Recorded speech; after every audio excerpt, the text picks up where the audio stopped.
The next lot of reels in the range are the deep sea reels, or the reels that are used offshore, and they, the, they're available in both a deluxe and a standard version.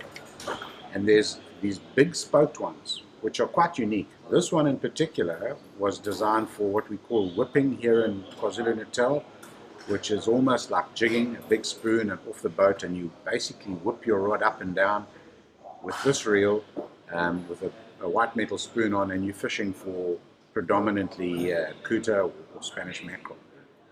This is also a spoked version, but you can see this one's got something different on it. It's actually got a thumb screw, which is like a drag system.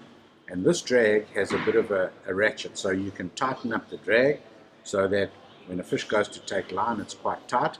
But when you wind the other way, you can actually wind, and you can hear the ratchet. That's where the reel will stop and go onto the drag. So this one's got a bit of a drag.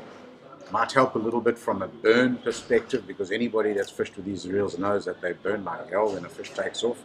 So guys often use a glove or a leather hand pad. And these are the two spoked versions. The other ones are that kind of reel. You can see this is a huge reel. So this would be used fishing very deep, 100 meters of water, maybe even more.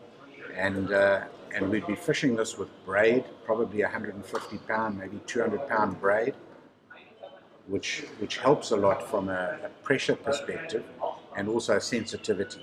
So these kind of reels, this is for really deep fishing, and then there's smaller versions like that would be used for fishing in sort of 20, 30, 40, 50 meters of water.